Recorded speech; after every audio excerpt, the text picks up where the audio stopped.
Luego de pelear y trabajar por mi pequeña empresa, de todos los descalabros que sufren las mismas, llegó la pandemia. Y dije, en ese momento dije, necesito un chance, necesito una oportunidad.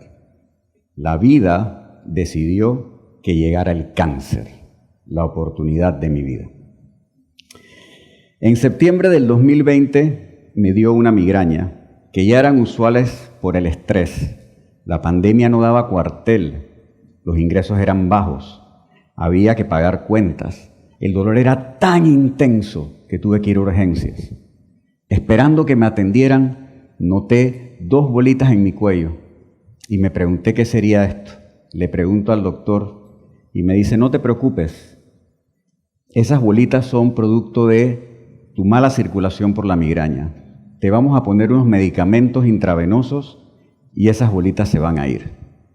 Efectivamente se fueron, pero 3 días después regresaron. Y dije, mejor me voy donde mi doctor de siempre. Fui donde él, me examinó, me inyectó un medicamento, me dio otros para tomar y me dice, si en 3 días estas bolitas no bajan, debes ir urgente al especialista.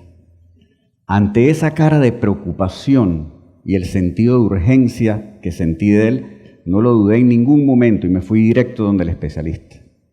La especialista me examina y me dice, tienes faringitis. Tienes que tomar estos antibióticos por 10 días. No te preocupes por esos ganglios inflamados, que ellos se van a ir. Los ganglios no se fueron.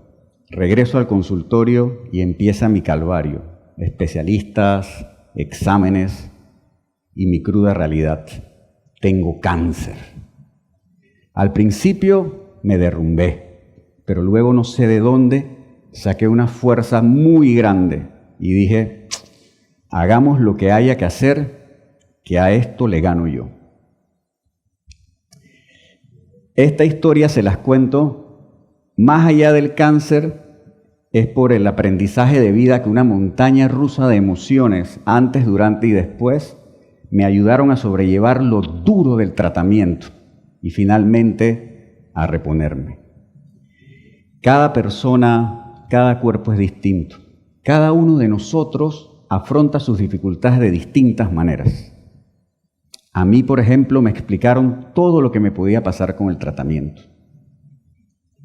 Náusea, vómito, dolor, anorexia, diarrea, inclusive 7 días después de recibir el primer tratamiento.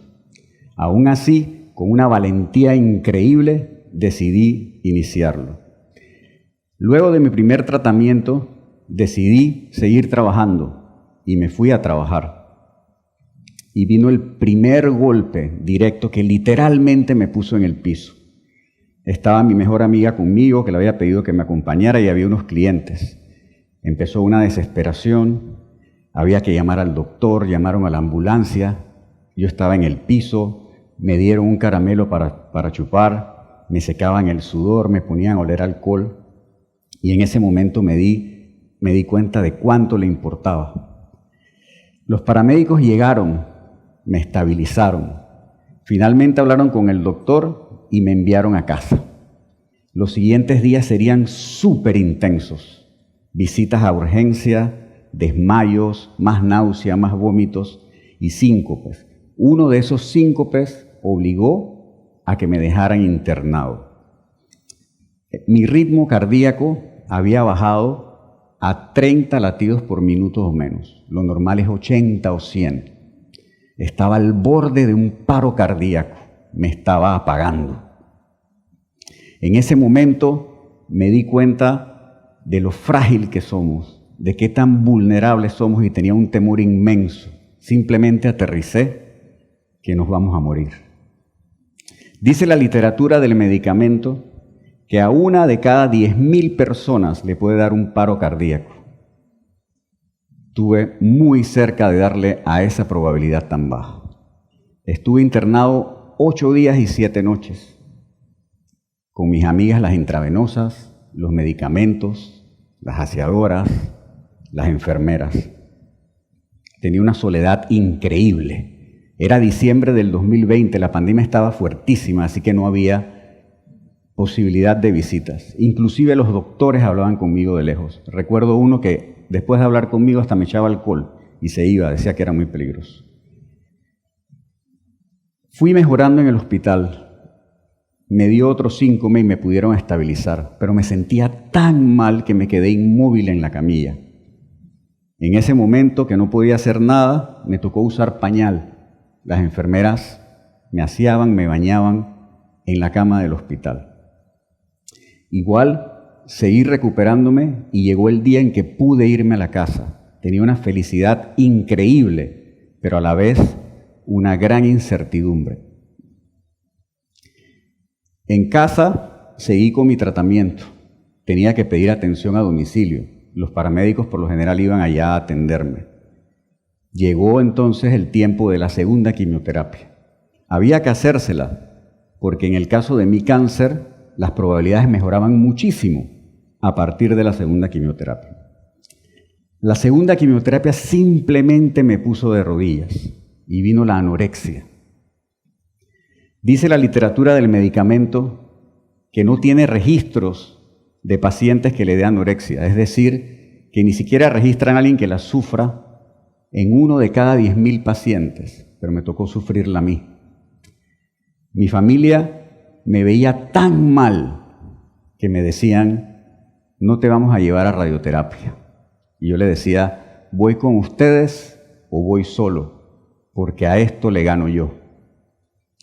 Una fuerza, una determinación, porque recuerdo al radiooncólogo que cuando habló conmigo me dijo, tienes un 90 a 95% de probabilidad de vencer esto.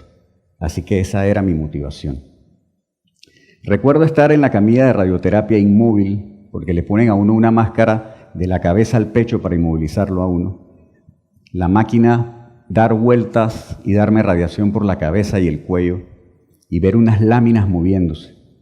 Ese era el momento en que yo hablaba con mi cáncer. Lo insultaba y le decía, te prometo que te voy a ganar. Le pregunté al doctor sobre las láminas. Me explicó que las mismas funcionaban así para que la radiación fuera focalizada y no afectara a otros órganos. Y dije, wow, cuánta ciencia, cuánta tecnología, cuánta investigación detrás de esto. Durante ese tratamiento había veces que decía, me está pasando lo peor que me puede pasar. Y estaba en la sala de espera y de repente entra una chica de unos 14 o 15 años con discapacidad en silla de ruedas. Ella tenía cáncer también y le hacían quimio y radio. Las estadísticas muestran que anualmente a los niños de 0 a 14 años se les diagnostica aproximadamente unos 10.500 casos de cáncer y unos 1.100 morirán. Qué injusta es la vida. Llegó el momento en que ella terminó su tratamiento y dije, wow, excelente, qué bueno. Me llené de una felicidad enorme y sentí un amor al prójimo indescriptible. Ella lo había logrado. En esa misma sala de espera había más pacientes con diferentes tipos de cáncer. Cáncer de útero, cáncer de seno, cáncer de próstata. Hablábamos poco, nos mirábamos, pero nos transmitíamos esperanza, nos aferrábamos a la vida. 600.000 mujeres serán diagnosticadas con cáncer de útero. El 99% de esos casos es provocado por el virus del papiloma humano.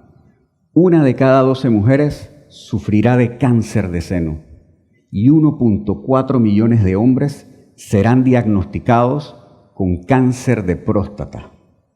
Estábamos todos allí. Éramos parte de una estadística a la cual no queríamos pertenecer. Yo seguía mal, caminaba lento, tenía la boca llena de llagas, la garganta destrozada, el cuello quemado, el pelo cayéndose. Y en ese ritmo llegué al día 27 de mi tratamiento. Ese día el doctor me dice, Kenneth, tienes que tomar un descanso. Y le dije, no, doc. Tenemos que seguir porque a esto le gano yo. El doctor me contestó, no, hay que matar al cáncer, no al paciente. Aceptación, resignación, esa era mi realidad, esa era la consecuencia del duro tratamiento que llevaba. Tomé el descanso y me recuperé de una manera increíble. Comencé a comer. A todo esto yo había tenido que hacer público el hecho de mi cáncer por no contar con los recursos para poderme atender. Se necesitaba dinero para medicamentos, atenciones, comida especial, en fin, de todo. Pero mientras yo estaba tirado en la cama, las donaciones no paraban de llegar. Amigos, conocidos, desconocidos, en fin, tanta gente que donó. Había amigos que mandaban cifras altas y yo les chateaba, no es necesario, aunque en realidad sí lo era. Y me contestaban, no, Kenneth, no te preocupes, si yo pudiera pagarte el tratamiento completo, lo haría, te queremos mucho. ¡Wow! ¡Cuánto amor de las personas! Seguí recuperándome y ganando fuerzas. Pude pasar a mi negocio. Cuando llegué, otro golpe. Me habían hurtado de todo. Habían sacado ventaja de mi condición. Simplemente me arrodillé, lloré y di gracias por estar vivo. Me dije a mí mismo, tú eres mejor y más grande que ellos. Sigue adelante. Seguía esperando por los resultados. Tenía que saber ¿qué había pasado después de este tratamiento tan duro? Si había sido efectivo. Hay que esperar 4 o 5 meses. Esa espera me enseñó que nada es inmediato y que tengo que tener paciencia. Esa es la clave. Llegó el tiempo de los exámenes. Una biopsia para sacar una muestra. Un PET scan, que es el mejor de los exámenes para diagnosticar el cáncer. Es altamente efectivo, pero poco conocido. Llegaron los resultados. La biopsia decía, sin evidencia de malignidad. El PET scan decía, respuesta metabólica completa. No se ven focos metabólicos que sugieran malignidad. Es decir, todo estaba normal en comparación al examen anterior donde se diagnosticaba el cáncer. Alegría, llanto, sorpresa, lo logré. Aunque hay que esperar 2 años, había librado una de las más duras batallas de mi vida. Todo este viaje de esta experiencia me llevó a aprender muchas cosas.